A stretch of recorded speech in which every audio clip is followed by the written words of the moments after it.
In the depths of a harsh, frozen winter, a group of settlers laughs at the native hunters struggling in the snow-covered forest. Little do they know, the very people they mock hold the key to survival in the frozen wilderness, and soon the settlers will be forced to rely on their ancient knowledge to survive. Before we begin, share where you're watching from. And if the wisdom of the old ways speaks to your heart, subscribe, for tomorrow's story holds even deeper lessons from the past. The settlers had arrived on the frozen frontier with bold hearts and empty hands, thinking the harsh wilderness would bend to their will. In their crude cabins, they mocked the native hunters, who seemed to disappear into the white landscape, working with quiet purpose. "They'll never survive the winter," they said, not understanding that survival in these lands was never about strength alone. The hunters, silently moving like shadows across the snow, were part of the land in ways the settlers couldn't yet comprehend. The first days had been filled with building and settling. The settlers gathered timber, erected small homes, and dug into the frozen earth to create shelter. The wind howled through the trees, but they were used to it. The winters of their homeland had been harsh, and they carried that confidence here. Yet, as the days shortened and the chill deepened, something unsettling began to settle in their bones. It wasn't just the cold, it was the knowledge that they didn't know the land. Their homes might keep out the wind, but they didn't yet understand the power the winter held. The natives, on the other hand, seemed to move with the land. Their quiet hunts and preparations continued, while the settlers rushed about, their faces flushed with effort. The natives didn't need to speak, for their presence in the forest was enough. They moved, not as conquerors of nature, but as part of it. But the settlers, still new to these lands, couldn't see it, couldn't understand the deep connection that came from living for generations under the same skies, on the same earth. The settlers laughed and passed judgment, unaware that their laughter would soon turn to fear. For in a few short weeks, they would realize just how much they had misunderstood the land and those who had always called it home. The settlers' hearts, full of pride and certainty, began to waver as the sun sank lower, casting long shadows over their cabins. The frosty air thickened, carrying with it an ominous chill that clung to the bones. The first snowfall came early that season, covering the land in a blanket of ice and snow that seemed to stretch endlessly. It wasn't a gentle fall, it was the kind of snow that came with the kind of chill that crept into a man's very soul. The settlers found themselves in a battle they had never imagined. Their houses were still crude, and though they had made efforts to prepare, nothing had truly prepared them for what they were about to face. Meanwhile, the natives, who had seen winters come and go without ever faltering, began to prepare for the challenges ahead. They were not concerned, for they had long known the land and its many moods. The harsh winds that cut through the trees, the biting cold that turned breath into smoke, these were not enemies, but familiar companions. Their knowledge of the forest, passed down through generations, told them what would come next.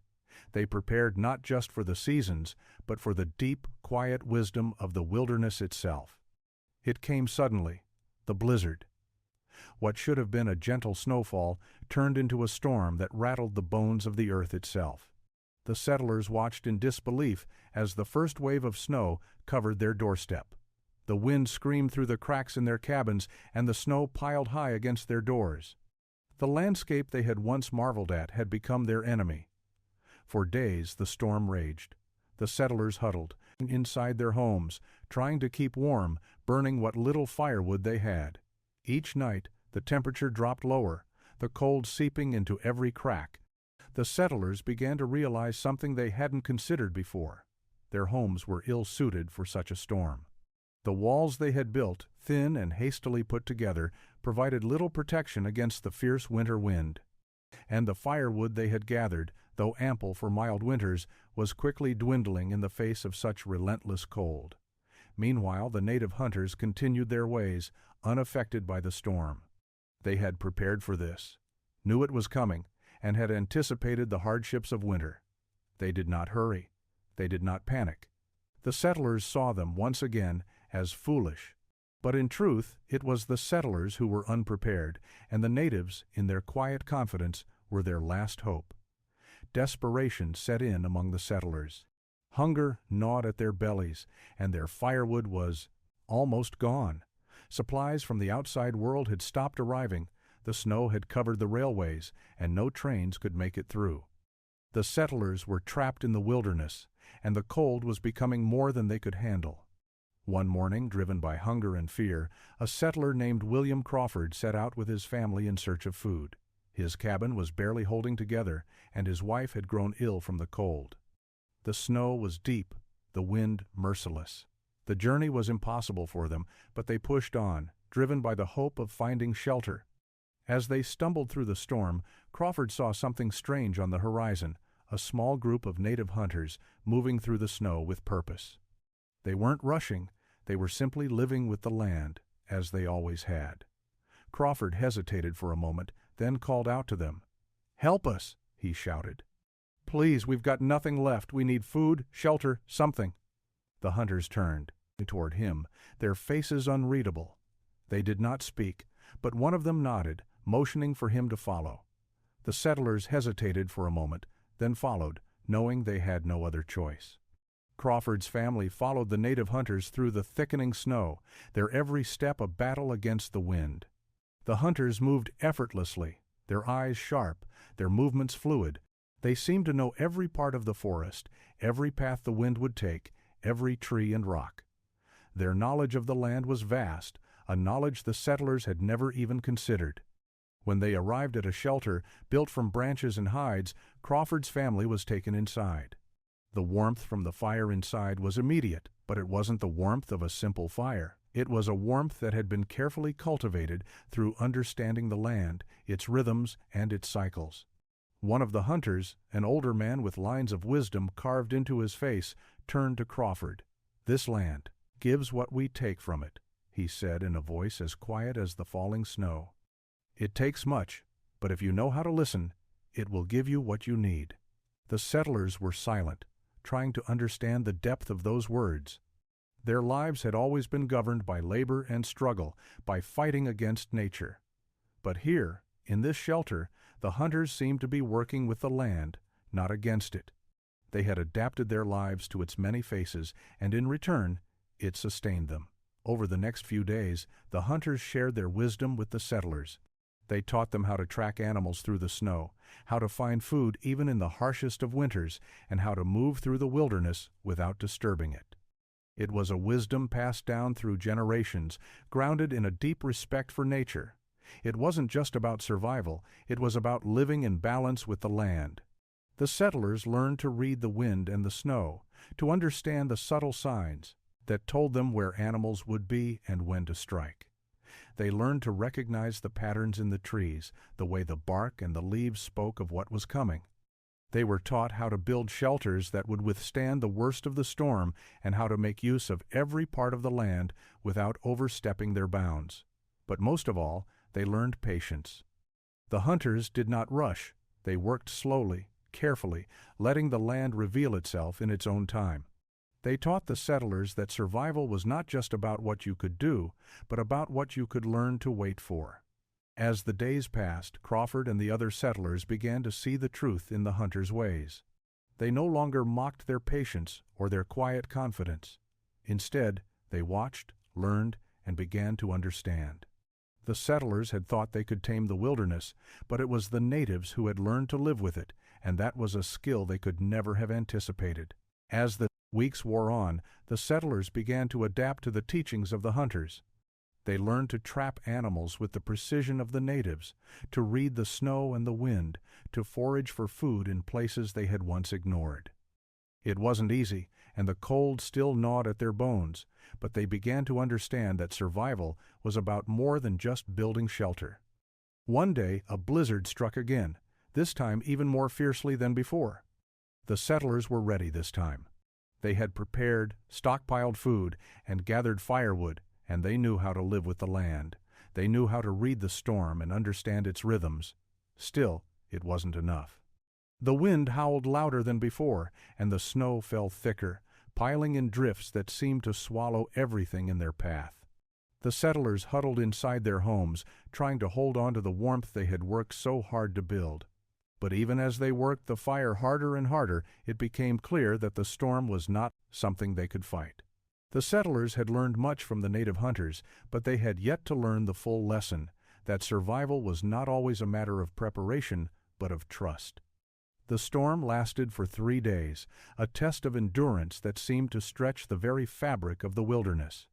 The settlers, now accustomed to their new way of life, began to realize that the land they had once mocked was not a foe to be conquered, but a challenge to be respected. They had been given the tools to survive, but those tools could only do so much. In the end, it was the patience they had learned from the hunters, the willingness to wait out the storm and trust that it would pass, that carried them through. As the storm began to die down, the settlers emerged from their homes, their faces pale from the cold and the fear. The snow had buried much of the land, but it was still their land. They had learned to read it, to work with it, and now they could see how it had tested them. They had passed, but just barely. The natives, with their quiet wisdom and careful patience, had thrived through the storm, as they always had. One of the hunters approached them, his face unreadable as usual. "The land will always test you," he said simply. "It will give you nothing unless you earn it." The settlers nodded, understanding the depth of his words. They had earned their survival, not through strength but through humility. They had learned to listen, to wait, to respect the land, and in doing so, they had passed the test. For the first time, the settlers understood they were not masters of this land. They were guests, and it was the natives who had shown them how to live humbly within it. As the winter ended and the snow began to melt, the settlers emerged from their shelters, weary but alive. They had survived not through their own strength, but through the wisdom of those they had once mocked. The forest natives had shown them the way, had shared their knowledge freely, and in doing so had ensured the settlers' survival. The settlers now saw the truth. The natives' ways were not primitive, they were profound. The settlers had learned to respect the land, to understand it, to live with it. And in the process, they had gained something that could never be taken away, the understanding that survival is not about conquering nature, but about working with it. With the arrival of spring, the settlers began to rebuild. The snow slowly melted away, revealing the land in its green and fertile glory. But the settlers were different now. They worked the land with new reverence, their hands no longer clenched in defiance, but open, willing to learn. They had seen the power of the wilderness, and they had learned that it was not to be controlled, but respected. Word spread through the surrounding settlements of the native hunters who had helped the settlers survive the deadly winter.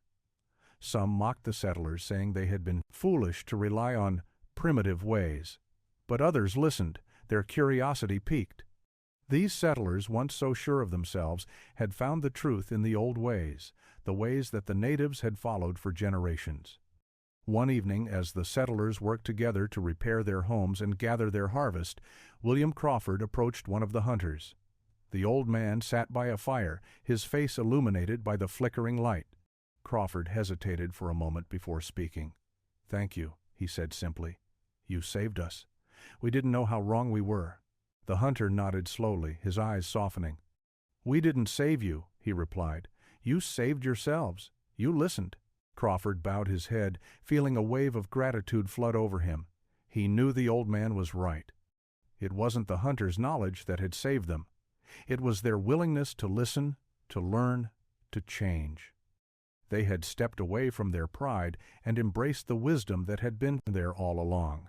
As the days grew warmer and the land thawed, the settlers began to adapt to the rhythms of nature, not in defiance of them. They followed the paths that the natives had walked for centuries, respecting the land that gave them life. They no longer saw the forest as a foe to conquer, but as a partner in survival. In time, the settlers flourished. Their homes were sturdier, their methods more efficient, and the story of how they had survived the deadly winter became a tale passed down from generation to generation. It was a story not of conquering, but of cooperation, of humility, and of the deep, unspoken bond between the people and the land. The settlers never forgot the lesson of that first winter. They knew that survival wasn't just about strength. It was about wisdom and the willingness to accept it when it came from unexpected places.